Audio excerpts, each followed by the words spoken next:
Papa Joms, may surprise para kay Carla sa kanyang graduation.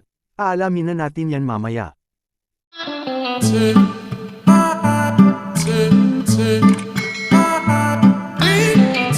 Isa namang mapalang araw sa inyong lahat mga kalingap. Sana po ay lagi kayong nakasuporta sa aking ginagawang reaction video. At kung nagustuhan po natin ang ganitong kwento, huwag po nating kalimutang mag-subscribe sa maliit na channel na ito, at paunawa ating tapusin ang kabuohang nilalaman nito. Siyempre huwag din nating kalimutang suportahan ang ama ng kalingap na si Val Santos Matubang at Kalingap Rab. Ito na siguro ang pinakamasaya na araw para sa ating mag-aaral mga kalingap.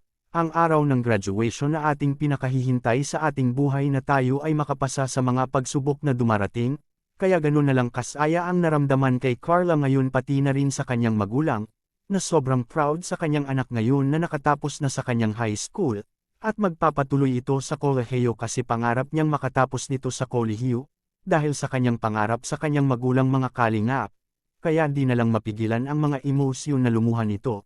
Na sa haba ng panahon sa hirap at ginhawa ay kinaya nila ang mga pagsubok sa buhay, na magkasama at magkaisa mga kalingap. Nakaka-proud ang ganitong pangyayari mga kalingap and mangyari ito sa ating buhay and makatapos sa high school. Marami ang natuwa at nasiyahan ngayon kay Carla sa kanyang mga fans, pati na rin sa kanyang mga solid supporter na laging nagbibigay lakas sa kanya, para magawa niya ng wasto at tama mga kalingap. Pati si Papa Joms ay binabati itong si Carla sa kanyang naaabot sa buhay, na nakatapos na sa high school mga kalingap, kaya mayroon na naman itong malaking surprise na ibibigay kay Carla, na ating aabangan mga kalingap sa malaking big surprise na kanyang dala sa kanyang love team. Pati na rin si Kalingap Rab tiyak mayroon din itong surprise kay Carla, dahil nakaka-proud ang ganitong pangyayari na sa kanyang mga beneficiary ay nakatapos na ito sa high school at hindi hihinto si Kalingap Rab. Natulungan ito na makatapos sa kanilang mga kurso sa kanilang mga pangarap sa buhay nito, dahil ang makatapos sa pag-aaral at makakuha ng kurso, ay hindi na ito mabubura at moawa. Mga kalingap, at Papa Joms, ano kaya ang kanyang surprise para kay Carla?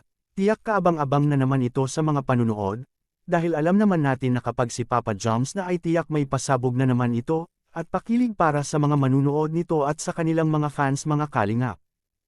Tiyan ang ating aabangan sa upload kay Kalingap Rab sa araw ng graduation kay Carla mga kalingap. Ano kaya ang gagawing pasabog kay Papa Joms mga kalingap para kay Carla? Please comment and God bless us all.